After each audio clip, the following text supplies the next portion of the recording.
Welcome to Canada's podcast.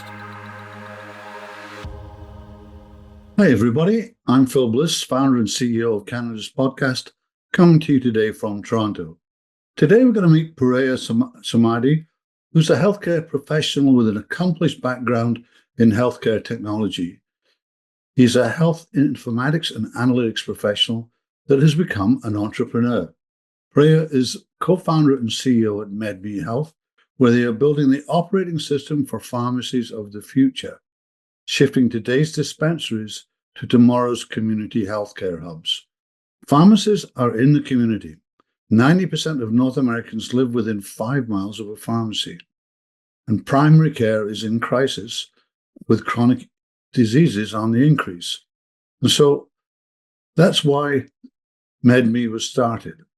And today, they're already Canada's leading clinical services platform for pharmacies. So, Purya, welcome to Canada's podcast. It's great having you here. Nice meeting you at Collision, and it was a busy few days. So right away, let's get on to your story. And so before we get too deep, you tell us a little bit about yourself, what you're doing now, and how you got here, basically. I think I've looked at your background and I think it's very interesting, Yeah, pleasure, Phil. Thanks so much for having me. So I'll tell you a little bit about my own background and kind of what we're doing at MedMe and where we're at now and where we're going. So my story kind of starts early as a child. I always have wanted to be in healthcare in my career, and that's chiefly because of when I was very young and we were new to the country. My mom, she suffered from a number of heart complications, which led her to require open heart surgery and replace one of the valves in her heart ultimately through some complicated surgery. And she's away from my family for about a year, in and out of surgery and in the hospital. And I remember as an 8-year-old meeting her heart surgeon, a great man named Dr. Tyrone David. And he operated out of Petermont Cardiac Center. I remember in meeting him, just being a little awestruck by the effect that he was having not only on my mother in saving her life through these surgeries, in particular a surgery that many other surgeons were afraid to do.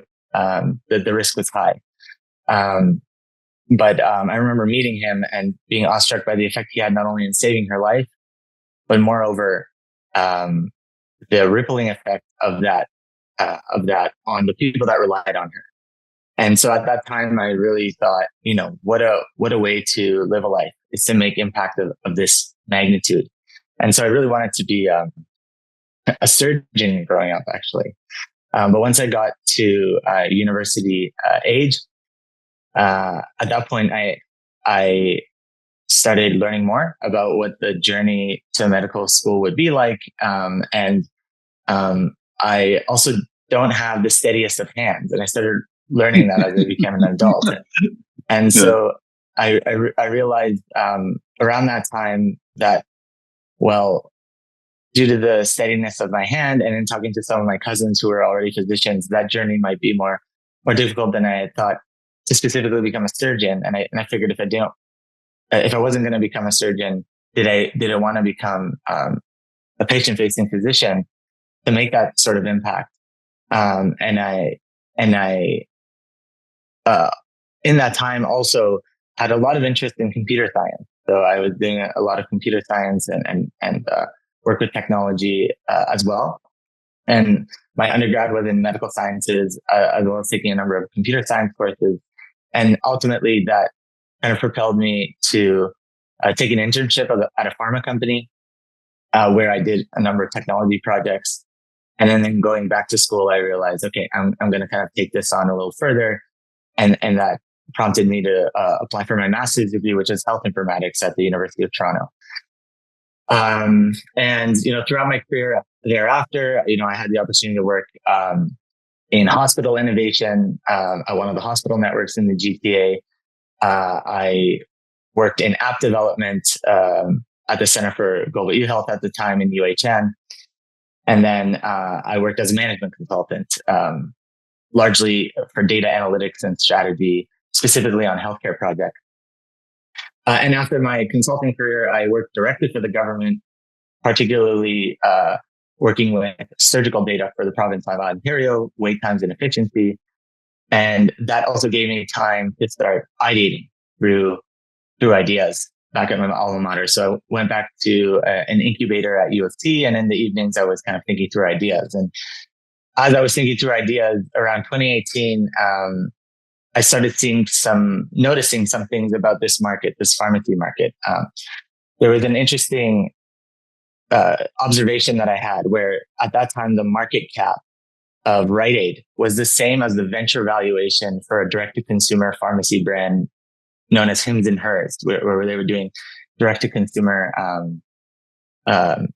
drug delivery for kind of more taboo issues like hair loss, erectile dysfunction, this kind of thing. So it was very confusing to me because everything I knew about healthcare up to that time, I couldn't quite wrap my head around why what was basically a concept that was age old, mail order pharmacy, with now just an app and a tremendous amount of marketing dollars, was worth the same as a very large brick and mortar pharmacy presence, which brick and mortar in healthcare is quite hard to scale. And you can kind of see that with some of the big tech or retail players, especially in the States, having tried some brick and mortar plays and some working, some not working as well. And so anyway, that's kind of all that culminated into into this realization that, hey, there's an access to care issue. Pharmacies are in the community already. 95% of North Americans live within 5 miles of a pharmacy. Pharmacists are now trained in their new doctorate degree to do more clinical things. And there is this trend towards needing more kind of accessible points of care that don't necessarily involve a physician at the first point of care.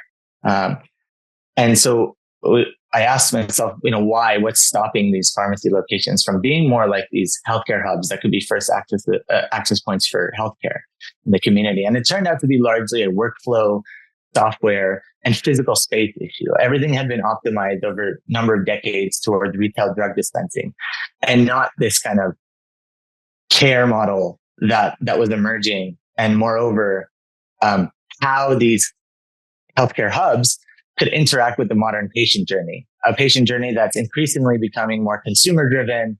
Folks are looking for more personalized care. Folks are even willing to spend money on things like, personal scans or personal diagnostic testing. But strangely, they're willing to spend that money, but they are left with the results and then having to interpret it themselves.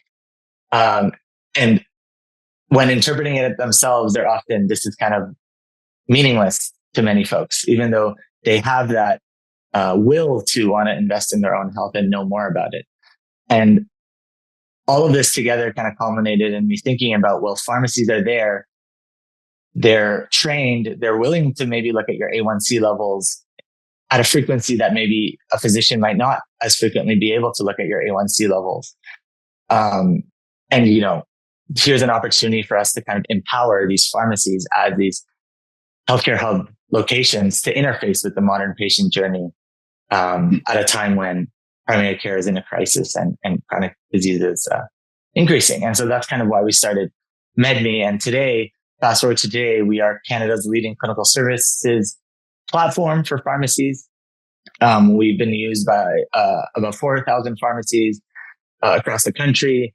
We've served over 25 million patient interactions through our platform. And we were kind of also instrumental in the nation's COVID response through pharmacies. And now in a post-COVID period, we're really now leaning into new models of care beyond just transactional care, things like personalized care or chronic care, and empowering more in-depth healthcare services at these healthcare hubs across the country. And we're really excited to now, be looking beyond Canada's borders as well, As you know, this isn't just a Canadian problem. It's a problem across many countries in the world. Canada's podcast is your gateway to success in the world of entrepreneurship. Start listening today. CanadasPodcast.com. Subscribe now. What drove you to entrepreneurship? You know, you had I've looked at your background, you had a perfectly good career. It was going very nicely. You know, why, step off the edge, if you like, and take the risk? Yeah, I think for me, it was, I think back to something I learned early on in my entrepreneurial career. A very influential guy in my past. He's a successful entrepreneur and Canadian. And he says there's two types of entrepreneurs. There's impact-driven entrepreneurs and there's opportunity-driven entrepreneurs. And I was largely the former getting started. I was dead set on making this impact at a large scale. And so even as a consultant, when I had discussions around my professional development plan, I said I wanted to start a digital health company. I didn't know in what. I didn't know in what, but I knew that I wanted to make a large scale impact with technology at a healthcare level. The second part, the opportunity part, kind of came through this research, just kind of putting the time in. You know, once I started working for the government, I started using my evenings for that exploration of saying, hey, what's out there? What is the potential opportunity where this impact can be made? And there's a business opportunity. And along that kind of made me stumble into this entrepreneurial path. And I was lucky enough to, in my last year of eligibility, be accepted through the Next 36. And the Next 36 was a program that almost gave me a platform to quit my job and fully commit to this endeavor. And as a result of that, also through the Next 36, I met my co-founder, Nick, and he was also one of the Next 36 cohort members. And, you know, we kind of linked up during the program and we started working on this together in the summer of 2019. So, you know, here you are, you know, startup, you know, already, you know, built a good Canadian presence. Do you have any kind of thoughts to offer on, you know, stepping outside of Canada? You know, you've talked about into that, you know, obviously US, but more global market. Because you're right at that point. I think, you know, be interested to know, you know, where your mind's at on that. Yeah. So I think there's a few aspects to this. One is we're lucky in Canada to have, especially from a healthcare perspective, this contained market that in some ways is ahead of other healthcare systems in terms of what folks are able to do and the needs of the population and how we're able to meet it. Now, I know it's not a perfect science. You know, there's ups and downs in that, in having a single payer healthcare system, and particularly our healthcare model in Canada has its own challenges. But we were able to learn a lot in kind of the initial period in working within this market and serving it. And as it pertains to our product, the workflow challenges in pharmacy to make this transformation towards more of a healthcare hub are similar, at least for the end user, at least for the pharmacist, and even by extension, in some regards, the patient. But there's obviously some differences as it comes to reimbursement models, you know, the share of care between physicians or the pharmacy or other allied health. And so it's taking into account these nuances and proceeding with a learning mind into these new markets, knowing what we know from what we've been able to achieve in Canada, and, you know, taking that and having it with us when we go into these new markets, but not be imposing about our learning, but rather be open to learning about what we don't know maybe about these markets and the needs of those markets, and really trying to find some early partners who will almost work with us to tell us their needs, the ones that are already kind of pushing forward and trying to do more of these clinical services and healthcare services through their pharmacy, beyond the status quo. And those folks that are already trying to pushing on forward, those are the folks, we want to talk to, we want to work with. We want to see how our platform can help them today, but also how our platform can evolve in kind of serving their use case as they go through that evolution. And that's how we can know that, hey, if they're evolving in this direction and they're happy with our platform and empowering that transformation, then we have something that can power that transformation at a larger scale after we're in those kind of early days of almost co-developing. And you can think about that. In our earliest days as a company in Canada, we started in Alberta. And the reason for that is Alberta had already a very kind of evolved scope of practice for pharmacists. And so when we started to look for those early pharmacies that would use our platform in the earliest days of the platform, we kind of used that model. And we're kind of repeating that now, going into a new market like the US in some specific states where the primary care shortage is more pronounced and pharmacists are being relied on more to kind of evolve in this direction. Yeah. Let's move on to some challenges. What would you say is the greatest challenge you've faced in the business to date? Oh, this is a good question. I think the greatest challenge, and this might be a very common answer for most, for many. Nothing wrong with that. Nothing wrong with that. I think one of the biggest challenges that you face in healthcare is interoperability, and it's this idea that clinicians aren't necessarily they're not technologists necessarily, so they don't want to have to use all this different technology to do what they're best at, which is patient care, diagnosis and treatment. They don't want to have to use 8 different software, but in healthcare, the challenge always is that there's a lack of interoperability between software systems. And so one of the challenges that we face, even as a new class of software in our space, is how do we make it additive as a software platform rather than another software platform you just have to take on to that kind of contributes to you having to kind of the term we like to call is the swivel chair. So folks having to swivel chair between software systems almost adds to the administrative pain of wanting to do more in a clinical setting. And so that's a challenge because, as a new class of software, we also then become part of that ecosystem. And we also have challenges to kind of mitigate that effect of swivel chair, having to integrate with new systems, established systems, or new emerging systems to make it so that our software is additive to the workflow of the clinician as opposed to taking away from it. Well, more on the personal side, when you're sort of building and you're faced with unexpected challenge, how do you handle them? How do you get round the wall and to the other side, if you like? So in the beginning, it was largely very personal. And the reason is because, you alluded to earlier, like I was on this career path and in taking that leap of faith, I was, I think 26 years old. I hadn't necessarily created the financial grounding for myself that I would have wanted by that stage to kind of take a leap of faith and no income and just kind of go all in on an entrepreneurial effort that wasn't a sure bet. It was just an opportunity that I saw that there was something there and now's the time to take that leap of faith. So at that point, it was kind of like, basically it was my only option to make it work.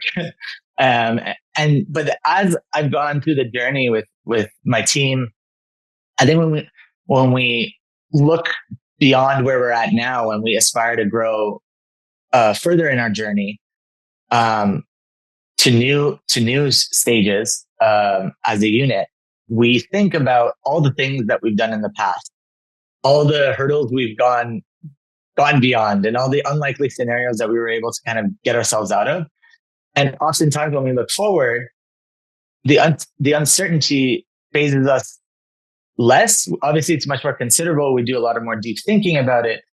But in terms of our confidence in moving forward, despite the unknown, we look back at what we've done and we can say, hey, if we were able to overcome those things in the past, we should be able to overcome whatever comes our way. And when I lived in San Francisco for a short time after we did Y Combinator, I always remember there's this neon sign I would drive by on my way home, and it would say, we've done so much with so little for so long that now we could do anything with nothing. And I think that kind of perfectly captures how we think about the That's future. a good one. That, yeah, I like that. I like that. Yeah. Yeah. Like, I think that's something I wonder if I might have driven past that one as well.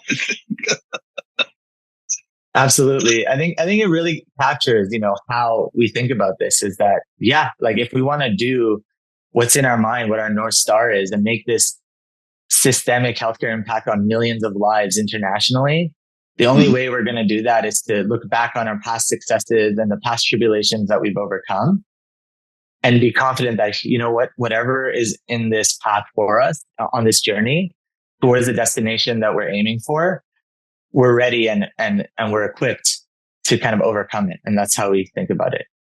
Cool. So, we talked a little bit about mentorship, beforehand. What's the best piece of advice you've ever received that, you keep in your back pocket there and it stays with you? Yeah. I mean, just talk about how important mentorship has been to you in your life to date kind of thing. Yeah, absolutely. So I think mentors come in different forms. I mean, I've already kind of mentioned just that simple interaction with my mother's surgeon as a child. Yeah, that's right. Yeah. That single interaction has been, still to this day, has a huge impact on me. And so I like to think about impact in that way. In life, you may interact with people once, you may interact with them multiple times, you may have a long-standing relationship with them, and anything in between. And how you make them feel and the things that you make them think, both the emotions and the thoughts that you elicit within them, that in itself is a huge form of mentorship. And so, I gave the example of the surgeon, but I also gave that example of that well-respected entrepreneur. He is one of the founders of Next Canada. His name's Reza Statue. And not only did he kind of give me that comment of impact and opportunity-driven entrepreneurship, but one other thing that really sticks with me is he always said that entrepreneurship is the relentless pursuit of opportunity without regards for resources currently held. And when he says resources, that means anything. It means people, it means network, it means money, it means time, it means know-how. That is what entrepreneurship is. And you have to believe that that's what it's all about, to take on large, meaty challenges and believe that as a startup, you're going to change reality. You're going to change the reality that's already dictated by incumbents, by current regulations, by the state of things as it is. And you have to believe that as a startup, you're going to be able to influence it despite your lack of resources, time, et cetera, et cetera. So I think that piece of advice is always in the back of our heads. We were lucky enough to be part of the Next 36 program to garner these types of insights from mentors like Reza and the many other great folks that are there at Next. And that kind of set us off on our path. And through the Next network, we were really lucky to meet a number of mentors, not only advisors, but also more senior entrepreneurs who've kind of been through the program themselves. And then again, that propelled into, we did Y Combinator. And again, we were exposed to kind of new types of mentors. And now at this stage in my career, I'm lucky to not only have mentors that are more seasoned entrepreneurs than I am, and learn from them, and also be friends with them and be able to kind of talk about things both on a professional level, but also on a personal level, and the experiences that we face, the similarities and taking from each other's learnings. But I'm also lucky enough to be at a place where I can be a mentor. And I try to be a mentor by, judging things like, things like Hack the North, or, I was lucky to judge some really bright folks with their Moonshot project in the Knowledge Society in Toronto earlier this summer. And so, I'm lucky to be able to give mentorship as well. And that in itself is is it teachable for me as well? Because there's the age old saying is the best way to learn something is to teach it. And so when you're acting as a mentor, you really have to be thinking about, do I really believe this? And sometimes you have to remind yourself of things maybe you've forgotten or you haven't revisited in a while. And when you interact with earlier stage entrepreneurs, you almost think about those moments when we were in our earliest stages, and it reminds you of the things you shouldn't forget, the realities that maybe you forget once you have a much larger client base and a much larger team. And so it's almost like a full circle. It's full circle. This cycle of mentorship. I'm lucky to have had these great mentors throughout my career and continue to have them. And now some of them become my friends, but I'm also lucky to be in a position where I can kind of afford that mentorship to the next generation of entrepreneurs. And through doing that, I get to kind of remind myself of the teachings that I've garnered through my journey so far. Stay ahead of the game with our expert tips and strategies that will help your business thrive in a digital era. CanadasPodcast.com. Subscribe now. Let's go into 2 or 3 rapid fire questions before we conclude. We're moving on our time here. Good interview. What book are you currently reading, listening to, podcast, whatever, that you would recommend to the audience? So right now, one book that I'm reading is Scaling People by Claire Hughes Johnson. And it's a very practical sort of guide to be an effective leader and manager in a high growth environment. Claire, she had a history as from a number of startups that are well known. So she was a corporate officer and advisor at Stripe. And, before her time at Stripe, I believe she also had roles, I think, in Google, if I'm not mistaken. And, has a good track record as an angel investor. But her teachings in this book are really, really timely, I think, for the stage of company that we're at. Basically being able to learn from her experiences and a lot of tactical information that she puts in there, that you can tell, she's worked with founders and company builders to try to replicate their success. And it's not only about business strategy, but, how do you scale operational structures and, more importantly, people systems when you're a rapidly growing startup? And, for us, that's very relevant because, in the last year, we've almost doubled in size. So we just have 50 people at MedMe. And so I'm also kind of learning, because as a first time founder, it's my first time leading a company of over 50 people. And so learning from books like this has been tremendously helpful for me. And I'm in the middle of reading it, and it's been great. Some of the excerpts are perfect timing for me. Yeah. Now, more fun. Are you a morning or a night person? So I am historically a night person. My most effective hours are actually in the evenings, and oftentimes even now when you're in a CEO role, a lot of your day is filled with meetings. So right. It's the evenings that I kind of have the time to kind of go through email and do my own kind of silent work. And so that kind of remains to be the case for myself.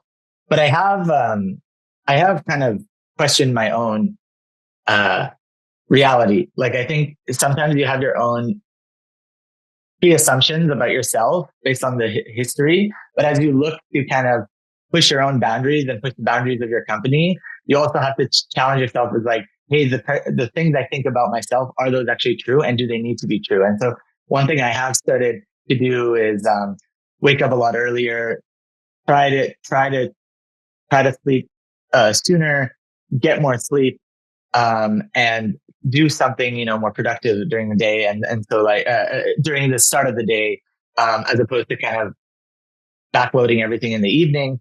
And so, I've started my days, some days waking up a lot earlier, kind of going to the gym or going for a morning run, just to kind of level set and have a mindfulness exercise that, especially when the weather's so nice out here in Toronto.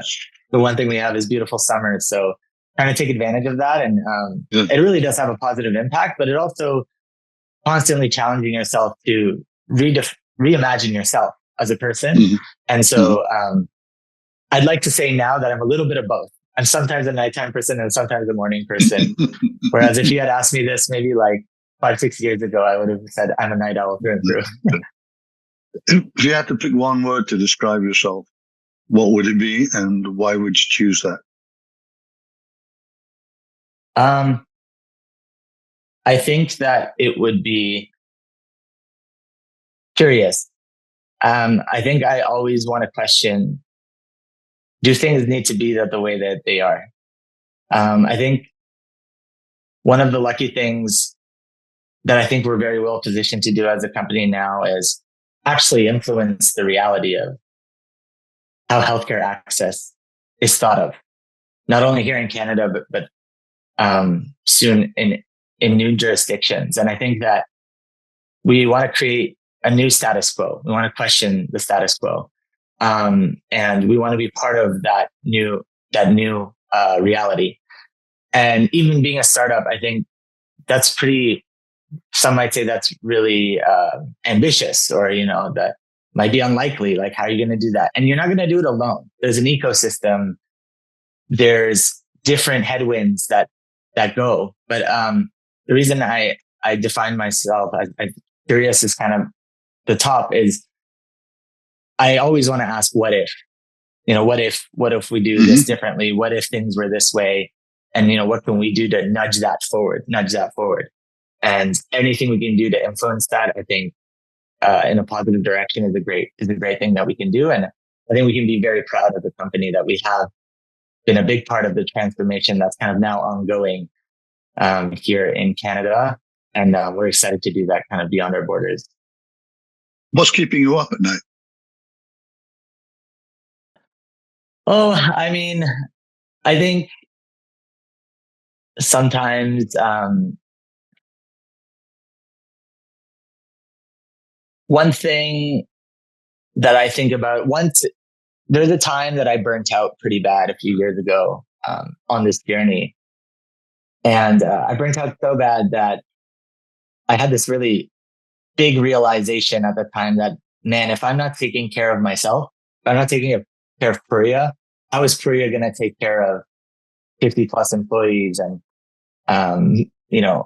tens of thousands of end users and all of our customers that we love working with? So this was back in end of 2020, kind of early 2021. And it was kind of on the back of like we'd done a lot of work. We just kind of had finished Y Combinator. I had kind of embarked on our fundraise. A lot of things had happened back to back. And I was so tunnel vision, just working. I hadn't done anything for myself.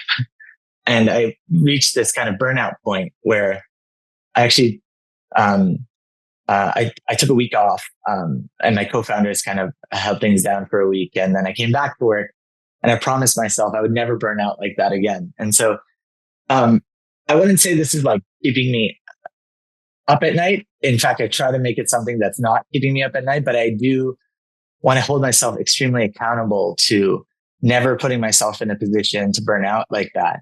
And when it comes to burnout, it's something that entrepreneurs talk about all the time, but it's often too late. The moment you identify it as burnout, you're already too late. It's all about the prevention. And so I try to really think about what are all the things that I can do to make sure I'm at my best so that I can do my best in my accountability to the people that rely on me. That's great. Well, been a very interesting session, Purya. Thank you so much for coming on. Before we finish, where can people get a hold of you online if they listen to this, want to connect? Yeah, so I am easily find. You can easily find me on LinkedIn. So if you just put my name, my LinkedIn handle is actually just my first name, so Purya. So linkedin.com/in/Purya will get you to my LinkedIn page, and I'm happy to connect there. And you can also find me elsewhere on on my email. So it's just purya@medmehealth.com. And so anybody can shoot me an email on my inbox, and I'd be happy to interact. Thanks very much. Great having you. Great having you on Canada's podcast. Thank you very much, Phil. I really appreciate the opportunity, and wish you all the very best. Thank you. Thank you.